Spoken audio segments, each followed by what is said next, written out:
Hello, everybody. Thank you for listening to 107.7 FM. That is my dog in the background. He says hello.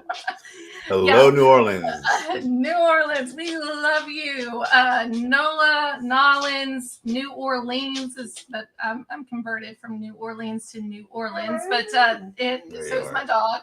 You're gonna hear him. Yep. I'm sorry, my dad's here cutting grass with my son, and he goes crazy when they're here, and he can't go outside. So of course, yeah. So thank you everybody for tuning in on 107.7 FM, United Public Radio Network. We appreciate you. Thank you so much. It is Friday, July the 21st. This summer, it's like less than a month for kids to go back to school. Yep.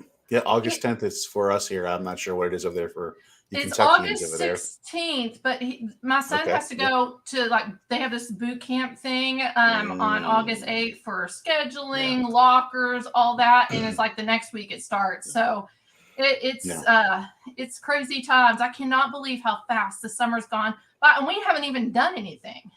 Nope. No, it's just, and it's too hot to do anything. And I know every year everybody says, yeah, every year it goes by, it gets hotter and hotter. But no, this summer has been way hotter than a lot of other summers that I remember. And it's hard to be outside. I don't even have a tan. I think I went out of the house twice this week, and that's it. I'm a hermit. COVID made me that way. But anyway, thank you everybody for tuning in. I have Mr. Will Martinez with me from Dark Fringe Radio. If you don't mind to go over to follow him on his Facebook page at facebook.com Dark Fringe Radio, or his website Dark Fringe Radio, and tell us a little bit what's going on over there.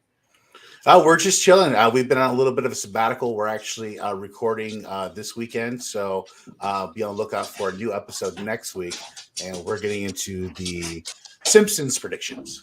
So we're going to go through the. I'm all about the Simpsons. Hey, Jet, there he is. Jet's here. What's up, buddy? Did you know the Simpsons predicted everything? 9/11. Yeah. The 3-eyed fish. That's what I would have been talking. Yeah. That's what I'll be talking about. You just live right over there. So something interesting to look forward after to. This. We'll talk about it. I'm sorry, everybody. My son is here. And did you already cut grass? Yeah. They already got it done. So I wanted most of the back, but my ankles are absolutely okay.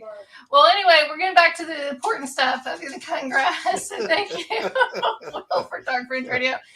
We are streaming live on all multiple platforms: Facebook, YouTube, Rumble, Twitter. And did I say YouTube? I said YouTube, didn't I? YouTube. So if you are watching via Facebook, and we love comments, that keeps us in the algorithm. Please make comments, ask questions, and it comes up. It says Facebook user, and you can't see your picture. You got to go to StreamYard.com/Facebook and give StreamYard permission to use your name. So please do that. Please share this out on all social media platforms if you can, or give us a thumbs up or Rumble, or whatever you do over there on Rumble. We love Rumble, by the way. And we appreciate the support. It helps our guests, it helps our show, and it helps our network. So thank you, everybody. Yes. We are continuing the talk of angels this week. And we got a really interesting guest coming on. He's had a lot of ET encounters through the years, and he's also been in the military. So a little bit about our guest. He's an author. He's a radio host. He has ET encounters. He is Dave Emmons. I always want to call him Edmonds, but it's Emmons. He's also the host of Strange Reality. Dave obtained a degree in TV and radio broadcasting from Lewis and Clark College before deciding to enhance his education by obtaining a degree in communications. From 1968 until 1971, he served in the U.S. Army, where he received training in nuclear weapons and top secret clearance. However, due to the military intelligence involvement, Dave ultimately dropped the class despite removing himself from the training. He did enlist into the Vietnam, which is my daddy. He was a Vietnam veteran and served as a combat platoon sergeant. Dave has had UFO ET experiences ever since he was 13 years old, and he still has some experiences to this day. He has personally observed 6 UFOs up close, witnessed multiple kidnappings, which we could talk about that. We haven't really talked about kidnappings on the show, and interacted with ETs. He has also helped those that have reports of strange occurrences and aliens visiting people from home. He has written 2 books. One is his latest, which we're going to be talking about a lot tonight, Angels and Supernatural Entities, the Alien-Angel Connection, and What Do They Want? So let's bring Dave Emmons onto the show right now. Thank you, Dave, for coming on What the Frick Live. Yeah, thank you so much. I feel comfortable being here because I know you guys. Yeah. Oh, I tell you what, your son, he looked pretty cool for cutting the grass in the hot weather because he wasn't even sweating. Yeah. He rolled his ankle. He rolled his ankle. Oh. Pat Ball cut most of the backyard. Okay, Whatever. and of course we don't want to talk about this weather thing. It's hotter every year. Because a lot of scientists say no. We're in a similar cycle that we've been in for thousands and thousands of years. It goes in cycles. El Nino, whatever, that kind of changes things too. But yeah, your intro there, the thing about the top secret thing, I didn't like the military intelligence asking me questions every week. I was only 19. I was turning 20, and I was young. I was the youngest one in that class. This was at Redstone Arsenal, Alabama, in which you might know. You're not too far from there, probably. But it's kind of like you get this pressure every Saturday. They give you cigarettes, they give you a soda or whatever, and they talk to you about 2 hours. They'll take turns talking to each one of us, and they'll ask us, "Well, who won the ball game this week?" In the St. Louis Cardinals. I said, "Hell, I don't watch the baseball games." But I was all right. I mean, I passed with flying colors in my class and with all these interrogations, but I didn't like it. Just like I may not like it now. What's going on with the military? They haven't changed. They're still secretive. They're still doing experiments on military people. You could have been an experiment back then. I probably was. I mean, they did experiments all the way up through 75, unclassified documents up until 1975, right? Yes, 76, I think. Yeah, 76. Yeah, you're splitting hairs there at that point. Yeah. Right. But there. The worst test I went through is when I'm a northern boy, and I know Emily, you guys are in the South there, or midway in the South. And I learned my lesson there real quick. I went to a party off the post, myself and some other guys who went to this party, and there was some gals there, and this one gal was talking, and she said "dowg," and I said "dowg." I looked at her and I said "dowg." What do you mean? And then she said, "You Yankee MF and everything," and my buddy said, "You better get out of here. You better get out of here." So I learned my lesson. Wow. Off post in Redstone Arsenal, but no, it was.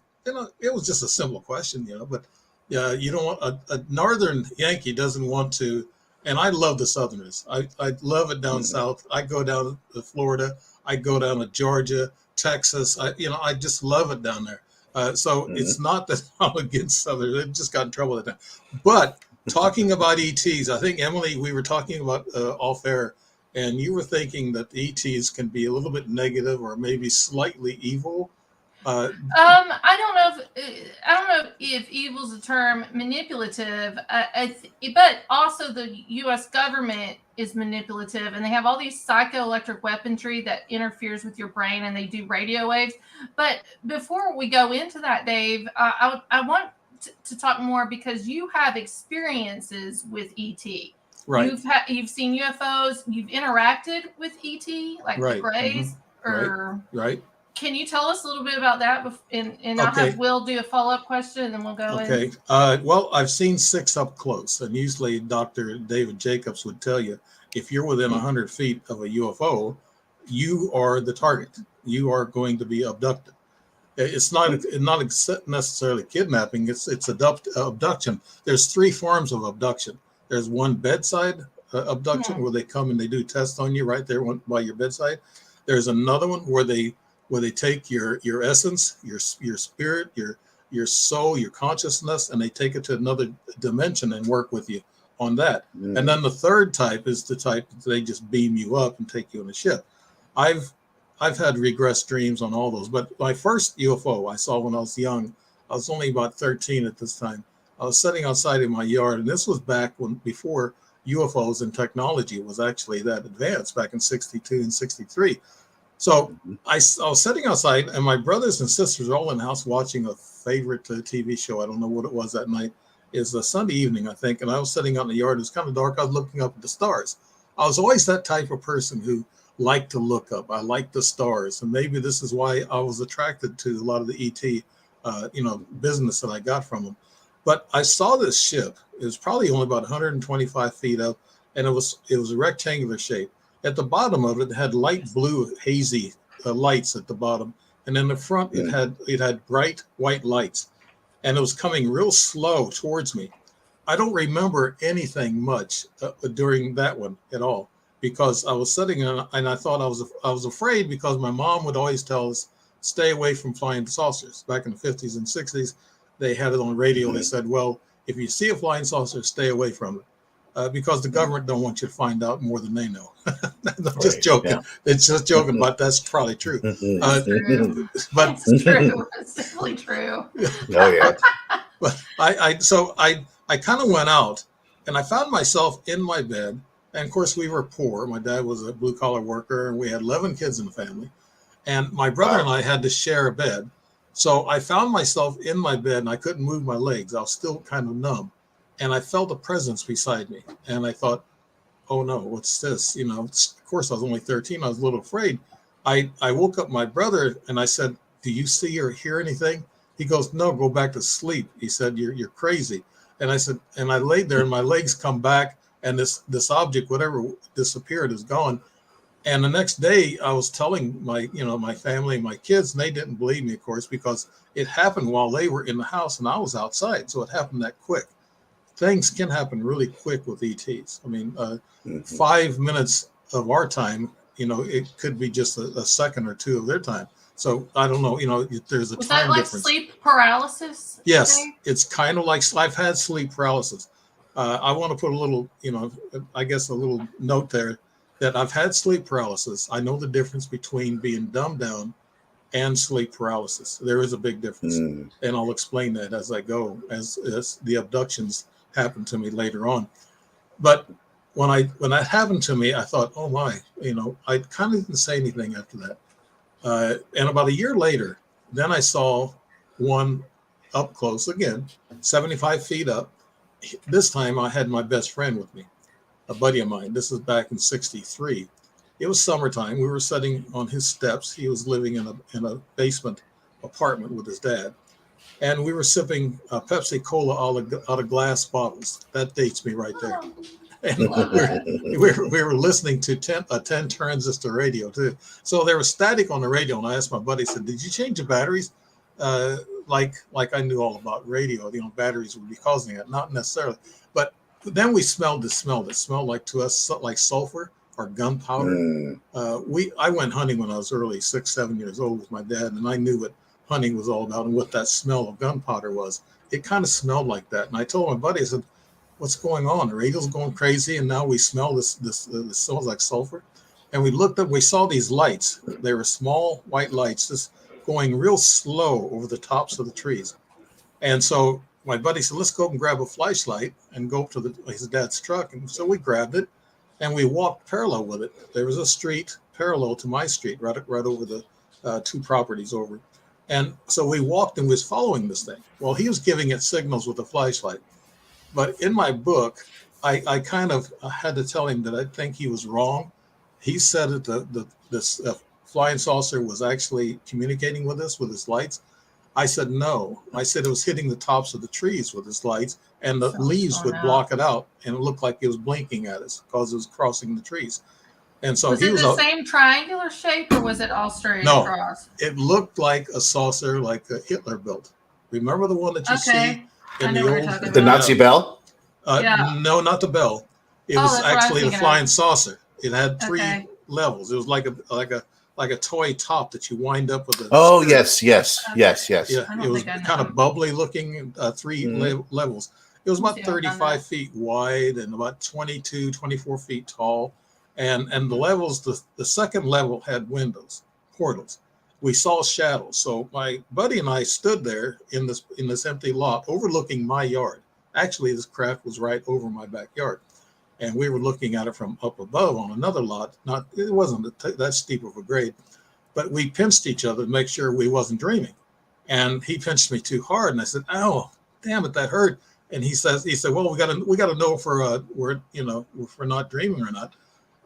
See the one that looks like it's a third one over from the left on the top row. It kind of looked like that. Yes, that one kind of looked a little bit like that, except the bottom was flat. It didn't have the bulbous bottom to it. It was actually flat and black. It was black from burning into the atmosphere. That's where the smell come from. And now I know that smell. It's ozone. It's a mixture of nitrogen, carbon dioxide, oxygen, and so it's a mixture of those elements that burn together and creates ozone. And the portals, and it looked just like that. I didn't see no insignias, and I didn't see anything. Right there, you got rivets and you got sections of that ship that they built, but there wasn't. This was smooth. This was very smooth. All smooth. Yeah, Right. nothing, no bolts, no nothing, no creases, and no bulbous bottom. Just but the rest of it looked okay. But the top is actually a smaller bulb that kind of come to, like there's two antennae on top and a red light on the back of it. And there were shadows in the second level.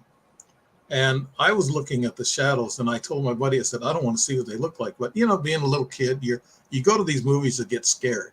And so what are you looking for? You're looking for the truth about what's going to scare you. So I was actually saying I'm scared, but actually I was looking to see if I'd see anything. And my buddy was paying attention to the sound. He heard a kind of a buzzing, hissing sound. I didn't hear that. You'll have two witnesses that might tune in to different things. Mine was more visual. He was on the hearing part of it. And I was picking up everything else, and I didn't hear the hissing. I've heard hissing on a couple other ships that I've seen, but not on this one. This was very quiet. So as we stood there, we don't know what time it was. We thought it was about 10:15, 10:30, somewhere in there that all this started. And then it must have been really late, because all of a sudden we found ourselves standing in this empty lot. He didn't see this, but I saw the ship take off due west, just straight, right through the clouds. It just went boom, real fast. He didn't see that. Apparently, he was still kind of dumbed down, and he didn't notice those types of things. And there's been a couple other times that I kind of come out of my being dumbed down, with somebody else that was with me. I must have a immunity to it because I've been hit with it so many times. But but he didn't see that zooming out. I had a dream, a regressed dream. It took about a couple of years for me to have this dream. I had a dream. I was on this table, a metal table. It was really dark. It's really hot in this room. I knew my buddy was there with me, but I couldn't see him. You have that feeling that I had my buddy there with me, but I couldn't see him. Well, I was trying to put on a shirt that was too tight on me. He was smaller than me, and I was always a chubby guy. Nickname was Lardy, so that tells it all. But I tried to put the shirt on. I tried to put like chunk off of Goonies. Yeah. Sorry. Well, I got a joke about that. I was in grade school, and the teacher said, "What's your nicknames?" They asked us what our nicknames was, and I said, "Mine's Lardy." And the teacher looked at me and she said, "Why did they call you that?" I said, "Because of lard ass." Did they really? Yeah, I did that. Yeah. Well, it was just back in those days, you had to, when you got a nickname, you had to stick with it. You couldn't change it. But to get into this thing, that's regressed dream I had, I knew I had his shirt. It was too small. He wore a small, I wore a medium, so I couldn't get the shirt on. So somebody helped me, or they switched the shirts around, because we ended up back on this empty lot. And then I saw this thing shoot out straight west. So whenever I got out of the military, and I thought, well, I'm going to take a look at where we saw this thing. I went there and kind of drew it out. And we saw this craft from the southwest approaching us from the southwest, and also that's where it stopped right on my yard. But when it took off due west. So there had to be something like it moved 30 or 35 degrees, and we didn't notice it. We must have been out. So those little details kind of tell me that we didn't see it move, and it must have moved when they had us on board ship. And when we got home that night, my buddy said, "I'm going to run home and tell my dad what we saw." And I said, "Okay, I want to tell my mom." So he goes home, he tells his dad, and his dad says, they're all kind of cowboys like. And he told his son, he said, "Yeah, son, he said you saw a flying saucer, go to bed now." And so he didn't talk about it. So I went home. I banged on the door. My mom had me locked out. And she come to the door, and then she says, "Where have you been? You know how late it is?" I wish that was one indication. I wish she would have told me what time it was. because then I could have really put together a timeline. But she did not tell me, and I didn't have a watch. I was too poor to have a little Timex at that time. But she said, "You get in this house." She said, "I'll fly and saucer your butt." But little did I know, she told me her past. She's had actually some UFO exposure too, and it went through her life. And she told me all about this. She still tells me this, and she's 95 now, and she still tells me. She'll still tell me some of it. Can we get your mom on the show too? I talked to her about it. Yeah, I talked to her actually about doing that. You and your mom come on the show. Will, I want to see if Will has any. Well, Dave, that actually alludes me to my next question, which you think it's a generational thing that there's just generations of people that are able to see these things more so than other people that are out there? I believe, Will, I believe the bloodlines, the family bloodlines, I believe that they check on that. I'm going to tell you something that I found out, and I just stumbled across this, and I told a couple of scientists about it, and they were kind of like shook up. They said, wow, I didn't think of it that way. In our DNA, they trace us down by our DNA frequency. They don't need an implant. I've had a couple of implants, but what they implant you for, a lot of times they're carbon-based implants. And what they do is they melt into your body, and they go into your nerve system, and they go into your DNA, and it ends up in your brain, and they actually look like brain cells, like little octopi. Actually, I had a microscope on one of the ones that I took out of my leg, and they look like brain neurons. And so those implants go in for a reason. They're to, I guess, change your DNA somewhat and change your frequency somewhat also. But the metal implants are there also to change frequency, not actually because they can find you. They know your frequency. They know your DNA frequency. They can find you anywhere. They found me in Alaska, and I'm from Illinois to Alaska. Alaska. That's so. Hold on. Yeah. So hold on. You were in Alaska 13, 14? No, not then. I'm just talking about here in the past few years, and I'm just talking about how they trace you. And they chased me from Illinois. But you went to Alaska. Yeah, I lived in Alaska for 2 years. Yeah. Okay. Yeah. Go ahead. I'm sorry, I didn't mean to interrupt because. No, that's okay. You needed to explain that because I'm jumping ahead of myself there. But no, that they can actually trace you through your DNA frequency.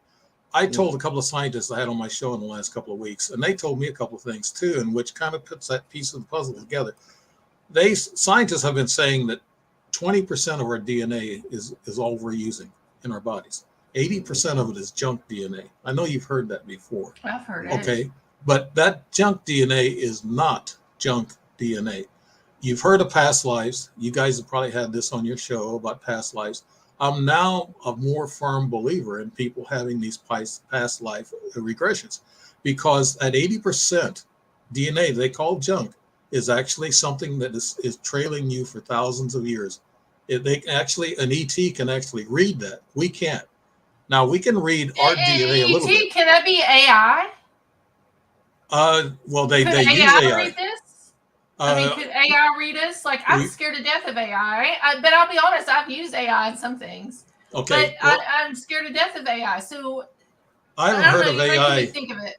I haven't heard of AI doing any DNA research or getting into those types of programs. But an ET that's millions of years ahead of us in sophistication technology, they could read all that 80% junk DNA. They can tell where we come from, what our bloodline come from, how long we've been on Earth, and everything else.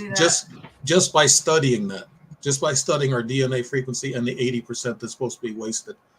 So that one scientist said, I never thought of it that way. It's a good observation. That 80% of junk DNA is actually a recorded history of you, your bloodline, your family, and also human history. It's a timestamp.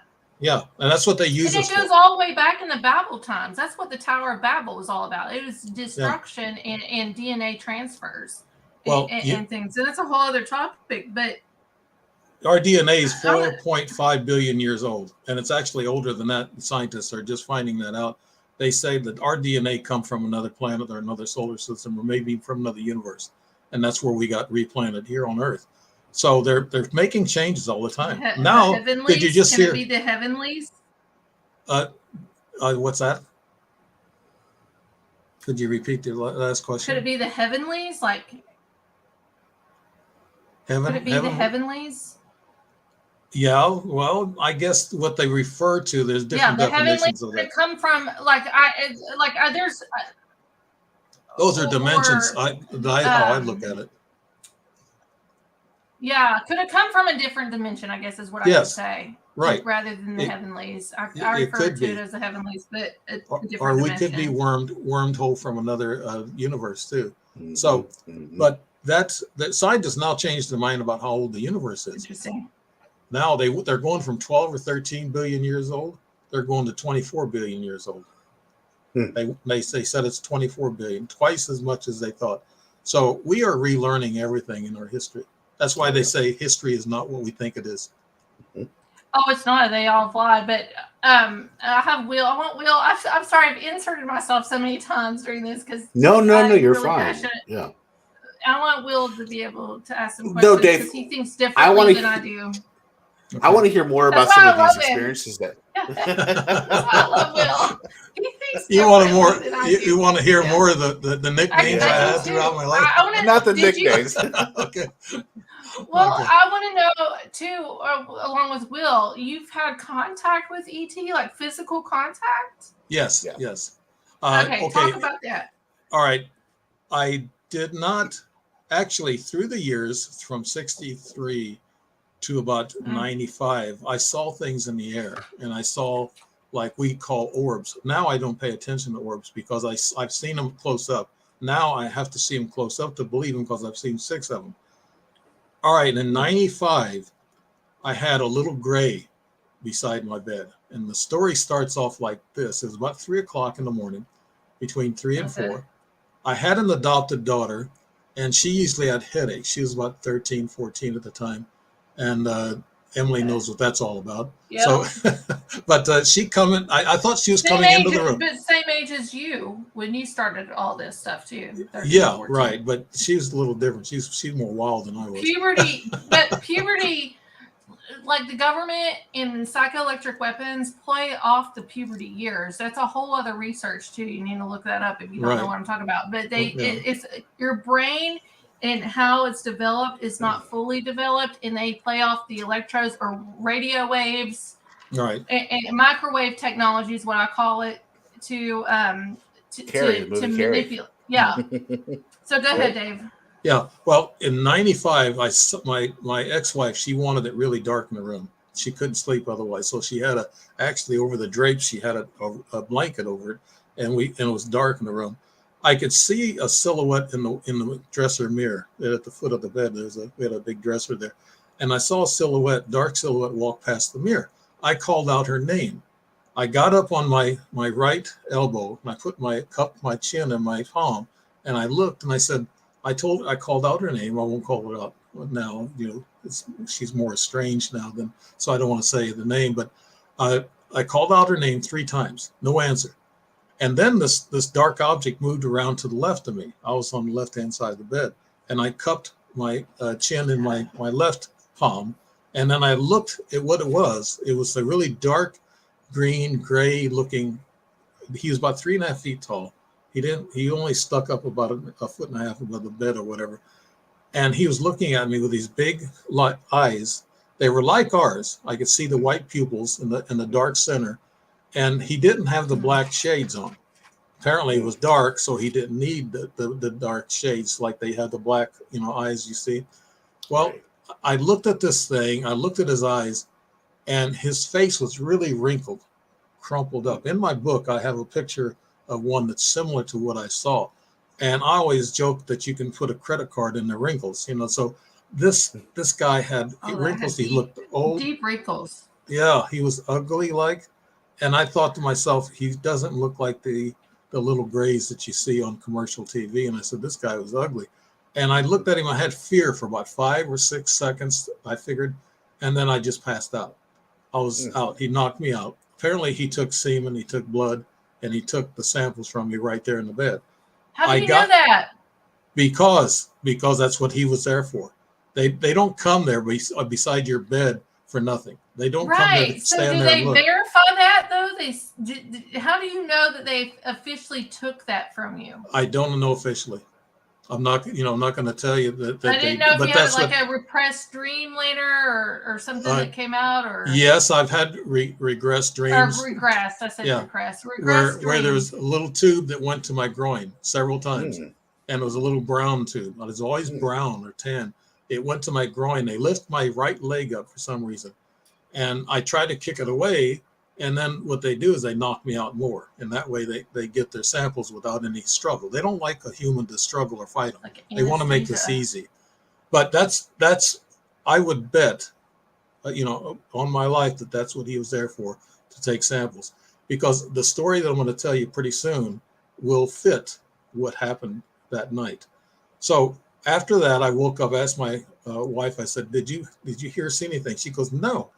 And what they do is they knock out the person next to you. If you're the target, the other person you're with is going to be out cold. And there's a story about my wife now actually being out cold when there was some procedures done to me. And I asked her, and she wasn't awake. And normally she would hear, a cell phone drop on the carpet off my nightstand. I'll tell that story a little bit later. But this thing, I know for sure that he got these samples because some years later it showed up in the actual humanoid ET I met in 2010. And I think this is where the DNA come from. So it's kind of a timeline. I got a ledger. I got about 280-page ledger that I wrote this book on. And this is throughout my life. Is this the Angel and Supernatural Entities book? Or they? No. This is it's in the They book. These stories are all ET. Now there are some stories that I saw an angel, or what I think was an angel is a lady in white. But that come in my bedroom too. But this story here with the little gray, he wasn't there for nothing. I mean, he wasn't there just to sit there and stand there and look at me. I mean, they got a mission, and that's what they were doing. They were taking samples from me and following me. And so these samples showed up about 15 years later. 15 years later. And they were two young guys that actually were my offspring. I can count on that. And I've had a lot of people tell me that too. I didn't see an up close UFO until about 2001. And that next one I saw, I was at work and I was a refinery supervisor and I was checking equipment. And this drone looking thing is coming from the east, really slow. It looked like melted metal, like silver. It was all just silver color, no seams, no screws or no nuts or bolts or nothing. And it's coming towards me real slow. I called down to the control room, told the guys to take a look at it. And they said, oh no, there goes Dave with all this UFO stuff. I said, no, this is weird. And also, you're not supposed to fly over a refinery. That's an EPA regulation. You're not supposed to have anything flying over unless you're authorized by the EPA. But this thing flew by me, and it was only about, I guess, 50 feet, 60 feet from me when I saw it turn. And it turned and went to the south real slow, no noise, had no cockpit. I mean, 50, 60 feet is not that far up. No, I was 100. I was 120 feet up to begin with. I was up on a structure. Yeah, but it's only above you 50, 60 feet, right? Right. It's probably over the brush line or trees. I don't know. I live in Appalachia, so we all have these Appalachian mountain trees. That's right over the tree line. Well, we didn't have trees in the refinery. We just had towers. But that's still super close. Yeah, it was. 50, 60 feet was close. And I felt some strange energy. I was standing there. I felt it like an upload or a download going on in my brain. A couple of days later, I actually had a dream, and they projected my dream in the future, in near future. I told the guys after I had this dream, I had a dream that I was in the plant in the control room. It was all lit up. There's all kinds of, knobs and adjustments and things of that nature, and lights, warning lights and everything. And I walked out and the whole unit was quiet. I said, what's the unit so quiet for? And I went to the big blower room, which is really hugely noisy. And I saw that it was just so quiet. I was wondering what's going on. So I rushed into the control room and it was all dark. It was just all closed. It was just closed down. I told the guys the next day about that dream. I said, the plant's going to close in about 3 or 4 months. And they said, you're crazy. I mean, all of them just yelled out about the same time in harmony. You're crazy. It's not going to close down. They just put $6 million renovation in our unit alone. I said, the dream told me it's going to close. And how many months? 9? No, it was about 3 or 4 months away from that dream. Months? Yeah. Okay. And the plant did close. Okay. It closed that year, 3 or 4 months about on the dime. It closed that year. So actually they can actually put these dreams in you. They can when people have most these definitely. Yeah, when the people have these futuristic dreams, it's coming from somewhere else. They're planning them, in your mind. That's not the first time I've had dreams that things that come true. Manifestations also come true. That means when you think of something, it happens, or the object appears. And that just happened just lately, just in the last 2 weeks. So, but I don't want to get ahead of myself. You want to hear the chronological deal here, right? Well, I want to see what Will wants to say. Okay. That's what I want to see. I get going like a motor here. No, it's good. No, that's a good thing. When I got a lot going on, I just pass it over to Will. No, and it's a good thing that you continue the storyline. And what I want to know is this. I mean, okay, so we have all these extraterrestrial, encounters that you've had throughout your life. Now, getting into the angel side of it, I'm thinking on a different side now. When you see or hear about aliens or whatever extraterrestrials, manipulating certain things here on Earth, do you think that's angelic at the same time? They're different. I can tell you. I saw in 1971 when I come back from the war. This was my first angelic. I would imagine you would call it. I don't know if you guys heard of the Lady in White. Yes. I've seen. Oh yes. It was 3:00 in the morning, bewitching hour. Everything happens. Matter of fact, I got a camera now, a trail cam that I set. It goes off at 3:00 in the morning and stops at 9:00 in the morning. And what are 3, 6, and 9? Those are magical numbers, like Tesla says. That's Tesla. Yeah. And so the camera stops at 9:00 in the morning. I'll have about 300 hits on that camera. Something's triggering that camera to hit that many times. So that's synchronicity. That's, you're manifesting. It's a manifestation. But I saw this Lady in White. I come back. Actually, the angels know when you're in trauma. They know when you've had a bad time. Okay. And this is when they appear. They show themselves to you and probably flash off some energy onto you to get you going and flash you, get your life going. Well, 3:00 in the morning, I woke up, something woke me up, and I looked at, I bent up and sat up in bed, and I looked at this Lady in White. It's about 5'7". She had a veil over her, and she had a white robe on. Now, the white robe, I had a scientist tell me that it could have been a different color robe, but due to the energy and everything that she brought in the room, it could show up white, like maybe I'm looking at it in an infrared manner. But she stood there for a while. And how could I tell she was a woman? Because I felt that she was feminine. It was a feminine, height and appearance, and it had the nice robe. And then it turned and walked away from me. And it walked into my mom's bedroom right across the hall, because I stayed there with them a couple of weeks after I got out of the military to get settled. And I ran in my mom's room. I said, "Mom, did you see or hear anything?" She goes, "No, why?" I said, "There was a lady in white with a robe that just walked right into your room. I thought maybe she might have woke you up and you saw it too." She goes, "No, I didn't."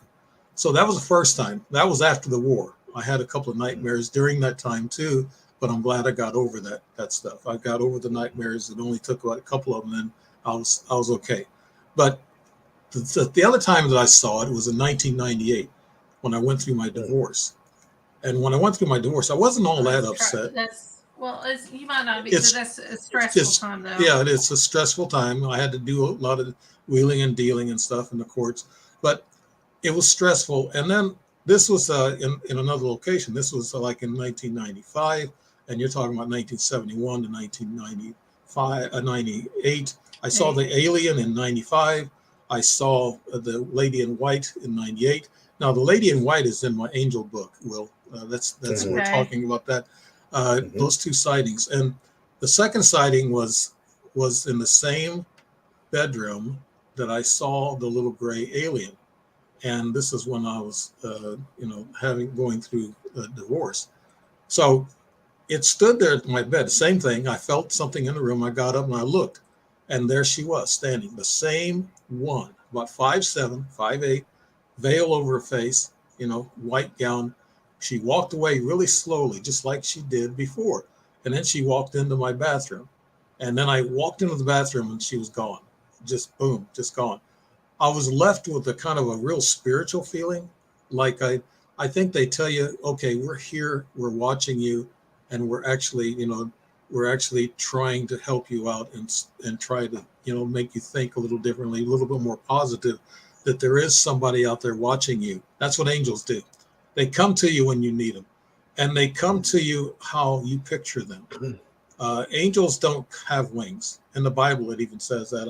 I can do the quotes here, but I guess we won't go into the quotes in the notes. It was Jacob that wrestled with an angel, right? Yeah. Well, it was Jacob that wrestled with an angel, and it was human.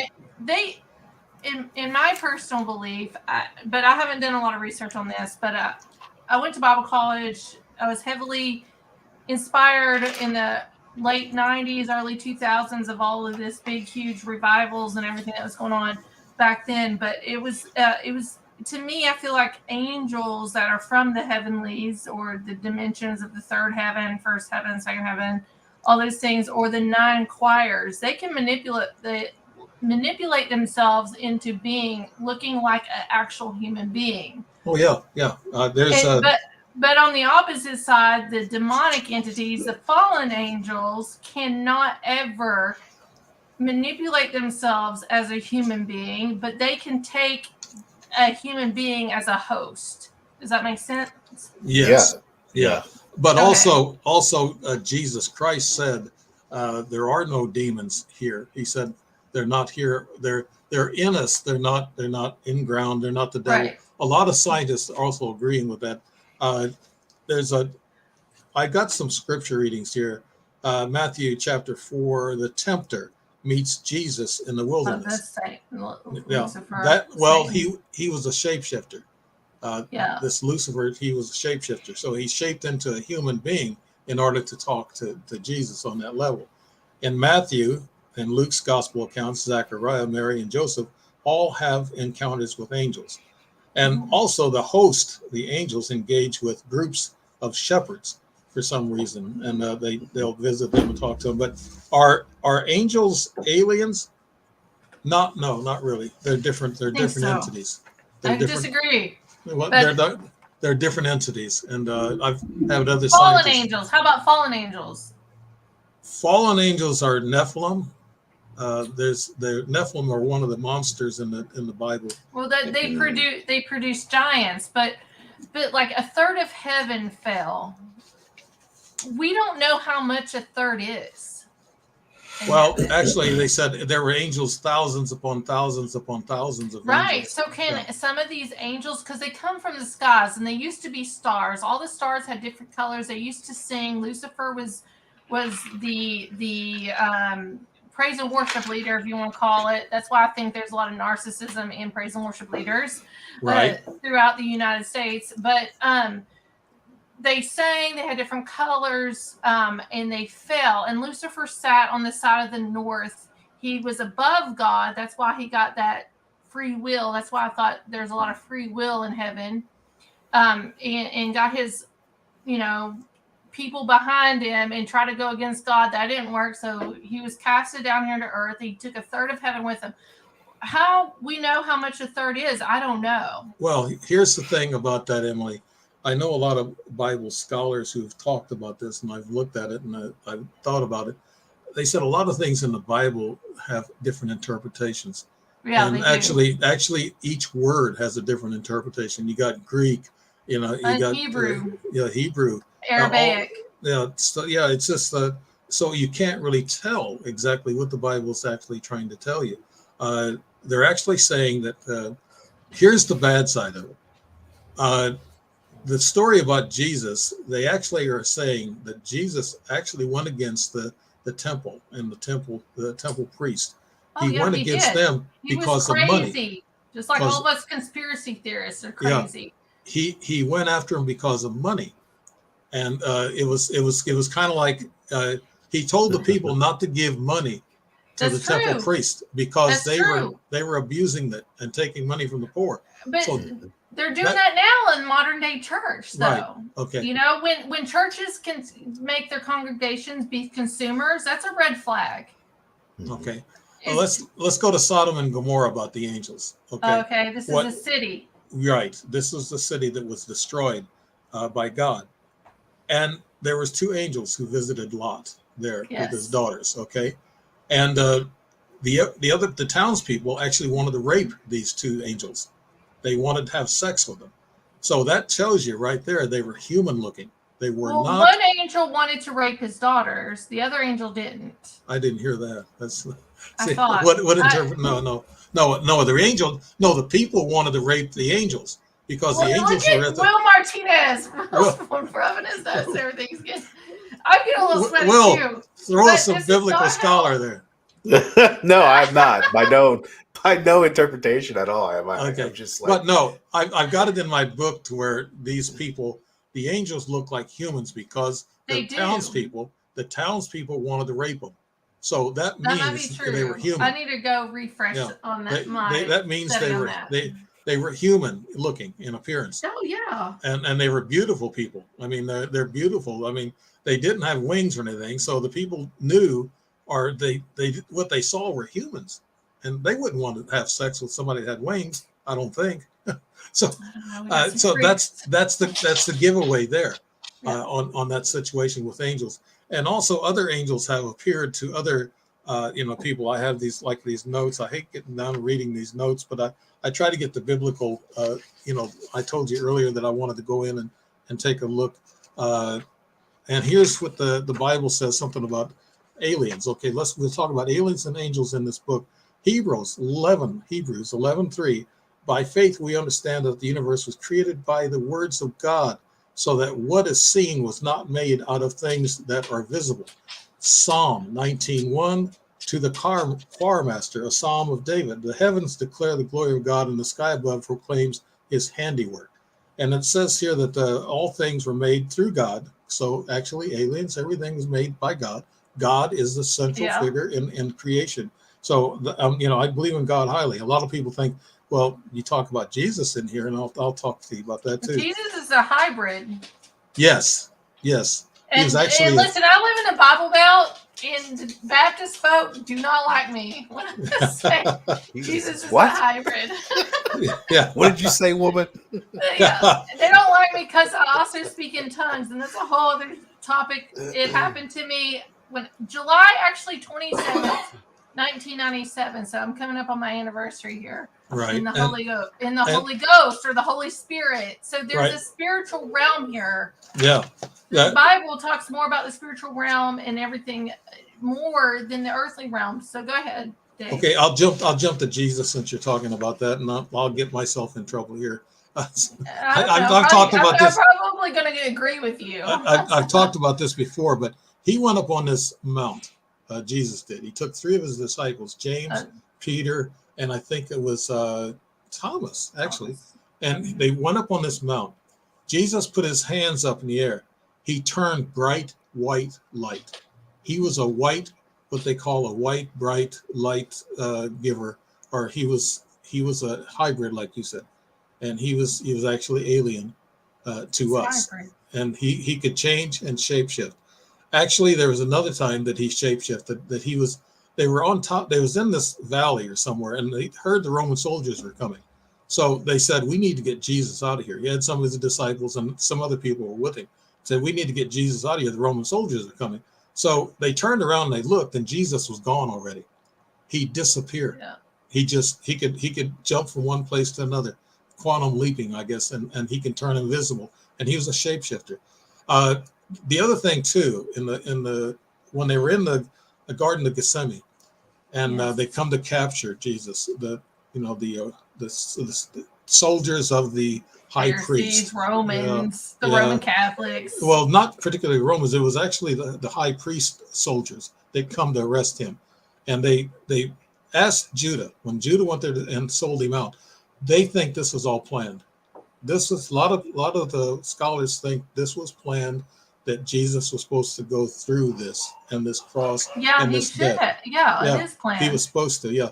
So they said, okay, if Jesus is a shapeshifter, how are we going to tell what he looks like? Because Judah told him, he said he could be small, he can be blonde hair, blue eyes, he can be bigger with a beard, he can change his looks, his appearance. And then they said, how are we going to tell?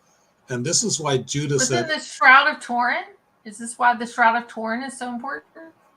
well, that come about in 1300. That's I know, way later, but this is 32 AD. But after death, it Yeah. should be BC. It should be before death of his description of what he looks like, right? well, actually, AC or AD started when Christ was born, and that was supposed Was to be it after AD was his born? Okay, Yeah. I didn't know that. Go Right. ahead. Yeah, that's 0 year, and then from there it was Okay. 32 or 34 I AD. thought AD meant after death, so I thought maybe after he was crucified. I know. And, But what happened with that? Judas said, "I'll kiss Jesus on the cheek," oh yeah. and he said, "That's where I'll identify him." So they captured him from there. Of course, they had a little squabble there. Peter cut one of the Romans' ears off. Well, not the Romans, but the soldiers of the high priest. I forget what they're called then, but that's what they were. And they fought a little bit, and Jesus told them, "Don't fight. Just let's go along with them." So they took him and arrested him. Here's another story that come out of the Egyptian book Okay. about Jesus, and this is Okay. interesting. They found this in the 1200, the year 1200. That's 1200, about 1100 something years after Jesus' death. AD. They found this book, and it says it's a book of death or life. It's I it's think a I've heard of combination. that. Yeah, and what they read in that book, they also agreed that Jesus was a shapeshifter in the Egyptian book. Well, death. he's part spirit, he's part human. It's almost like a Nephilim, or how Yeah. we would talk about the giants and stuff, and how Mary ended up in Joseph and everything, how he came about and was birthed. So it makes a lot of sense. If the book of death and life, or whatever, the Egyptian, I've heard of that. I need to probably buy the book and read it. Yeah, it talks about Jesus being a shapeshifter, and they agree with I agree. with that. I And, must agree. And that. he was special, of course, special meaning that he was a hybrid or an alien, like you're saying. And I believe in his teachings. Okay, I don't want people to get me wrong. I believe Jesus was here to teach us love, forgiveness, and there's life after death. And there is. We have a soul, and there is life after death. And forgiveness is a good thing to do. And love is the most important thing in life. So he taught us those things. So when people say, "Oh, you're anti-Christian, you're anti-Jesus," no, I'm not. His teachings are there, and that's what he was here for. But the people back then, he had to talk in parables because they weren't educated enough to understand him. So I don't even know if we could understand Jesus if we come here now too. I mean, they would probably cancel him or whatever. Oh, he would be a conspiracy theorist. Yeah. Will, I want Will to ask. We have time to ask you one more question, and we'll close out. But Will, I just had an epiphany because, talking about all this angels and stuff like that. I just wanted to I had a story that just popped into my head that when I was younger, probably like in 2005, I want to say, I was single, and it was just before I had my children, got married, and all that stuff. I was out with a bunch of friends, and we were out drinking, and it was in a part of town where there's a lot of people going back and forth, from like 10 o'clock at night to like 3 o'clock in the morning, a lot of traffic. And one night I'm walking with my friends, and all of a sudden another group of people were walking the opposite way from us. And there was just one particular guy that just looked at me and started like growling at me, like almost like what a demon would do. Husband. Wow. Husband. And out of the crowd, this one woman came up to me, this redheaded lady with blue eyes. Oh. She grabbed my hand and she pulled me up as I was gonna like do something, like I was ready like to defend myself. But at that moment, like she grabbed my hand, she pulled me onto the side, and then she just looked at me, she's just like that. And then I looked over to the left, and then my friends are there, and the guy was already past me by that time. And I'm like, what happened? Like, that was weird. Yeah. You know? So maybe, you know, that was something that was a little bit of a divine intervention there because, you know, things were looking not so good at that moment. Let me talk about just how much time we got left, Emily. We got about 3 minutes for you, and then we can close out. Okay, I wanted to explain maybe a difference between aliens and when I was abducted, I was almost electrocuted. I mean, I felt it was about 1:30 in the afternoon. It's 2011 it was after I met Hiroko, the Japanese hybrid ET humanoid in 2010 in Sedona. That's a long story in my book, but it was after that. It's 2011. I was laying in bed and I was tired. Here's how it happens when you get abducted. They make you tired. They kind of really send energy to you and they wear you out and they make you tired. And then I went into the bed just to rest my back. I got a bad back, but I was still awake. I could see the light through my bedroom door. It was actually 1:30. And then I felt this snapping and cracking. It heard it behind me and I felt it on my shoulder. And then I started turning around and all of a sudden it just hit me really hard. And I was out. I couldn't move. And you talked about sleep paralysis a while ago as compared to being abducted and being hit with energy and being, I guess, just anesthetized. And that's what I was. I was just totally, I couldn't move. And I heard my sister's voice coming from the hallway. And she's been dead for 4 years. And she said, come on, Dave, you can do it. You can do it. It was her voice.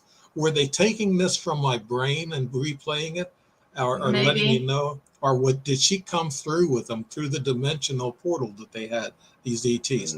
Well, what they did is they put a little baby's hand in my fingers, and I could feel it. It's actually a little baby's hand. And I said, oh my, what's this all about?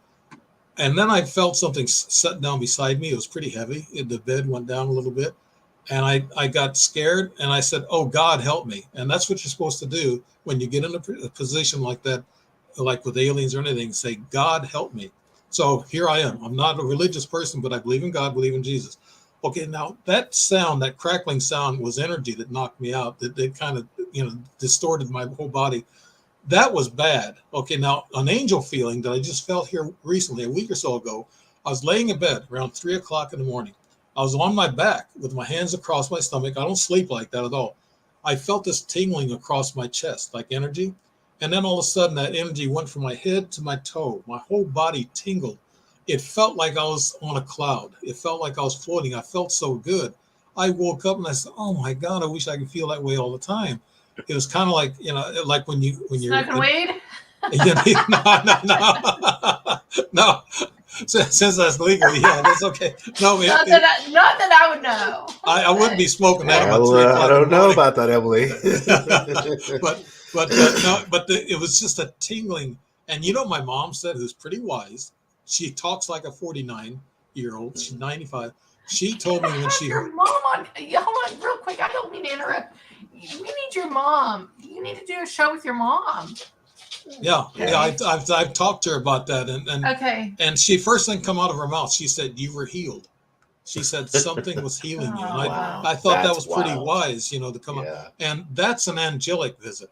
Now I had another visit 6 years in a row where it happened between August 11th and August 14th. It's in my book, and only one time was it out of whack, is in January. But my whole body was frozen at about 3-4 o'clock in the morning. The whole bed was shaking violently, and I'm a big guy, and I was shaking that bed. My wife did not feel it. She would have felt it but she was knocked out. And like I said, she could hear the cell phone drop on the carpet. It just makes a little thud, but she was out of it. And I was frozen, and I woke up and I felt my arms, and they were just ice cold. I had nothing in my mind. I didn't know. I just had to go take a pee. I went to take a pee, got back in the bed, and I put the blankets on, and I was shivering, and I went out. I was so exhausted. That happened 6 years in a row. I told the doctor about it. I asked him, what was it? The same time and date, 6 years in a row? About the same time and dates between August 11th and August 14th. And I told the doctors this. I had a couple of really smart doctors I talked to. One was a gal that I really, really loved her a lot. She was really good. She was just stood there and stared at me. She says, I don't know what that could be. She could convince me about one episode, but 6 episodes in 6 years on the same date. It makes a lot of sense. 6 and 6. And she just didn't. She couldn't grasp it. I give her a copy of my book too. so real quick, we got a minute left with you, Dave. Where can people find you? I have all of your links and stuff in the description of the show, but you have Strange Reality, a show that you do every week too. So let everybody know. We'll let you go, and then Will and I will close out the show. Okay. I can be found. You can just Google me. You can Google me on and Dave Emmons. That should be a T-shirt. Google me, baby. Google me, baby. Hey, that's a good. You guys. Hey, I opened up my TikTok shop yesterday. That might be one of the shirts that's going to come out. Google me, baby. That mother effer is not real. I'll get one of those shirts on the next show I do, and they ask me, where can we find you? I'll say, I'll fold it up and say, Google me. Google me. But no, you can find me on Barnes & Noble, Amazon with my books. They're all over Barnes & Noble and Amazon. I'm actually redoing my second book, Senseless Wars. I've changed publishers, and now I've got a new publisher. I'm going to republish that book, and I'm finishing my sci-fi book. And it's on the same order as the Strange Reality. Where can people find you with Strange Reality? Because you have amazing. Facebook. Okay, and I have the links. I have your Facebook page and stuff in the description of the show because you have amazing guests. You do a lot with the UFO community. Science. I have scientists and PhDs and Harvard studies. And one guy was talking. One side has brought up ghosts.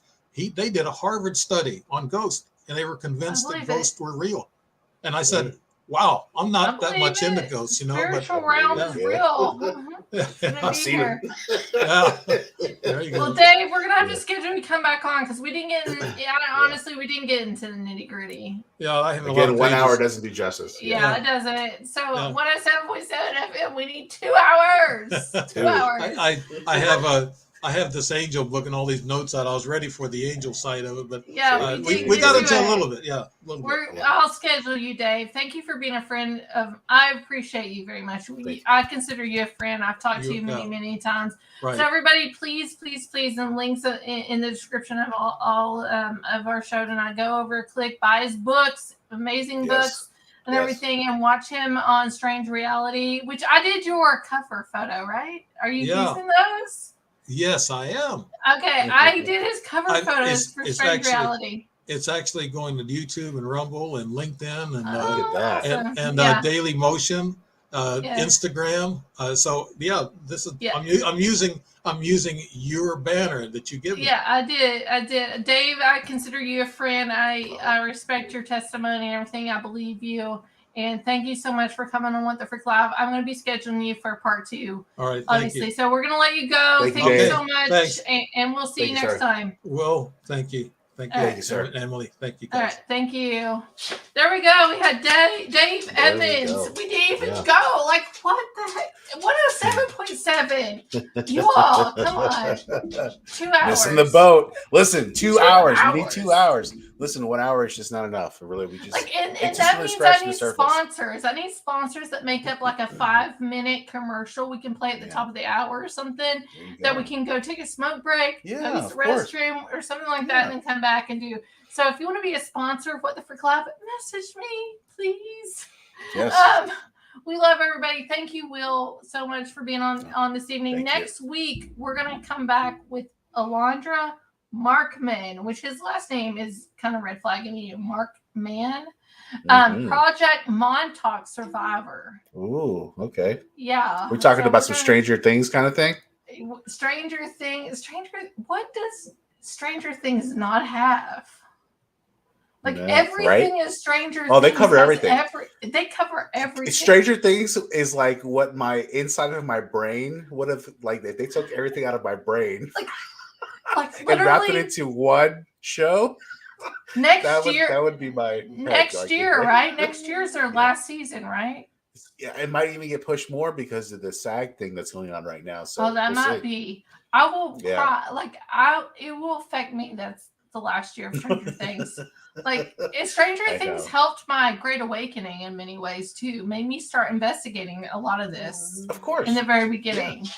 And I was like, so then I would have Mike Ricksecker that's been on the show and stuff. Me and him would watch Stranger Things together. I'm like, that's Project, that's Operation, all this stuff. He's like, how do you know this? Because 2020, when we were closed down, I had nothing else to do other than read. And just look into everything and just pick things apart. Yeah, that's what you did. So, well, anyway, I want to say thank you, everybody, for tuning in here on 107.7 FM. United, don't ask me the rest. Can't remember right now. But New Orleans, we love you all. We've got the Church of Mavis coming up here in a few minutes. We'll see you all next week at the same time at 7 p.m. Eastern Standard Time. We love you all. Thank you so much. And have a wonderful, awesome weekend. Yes. Thank you.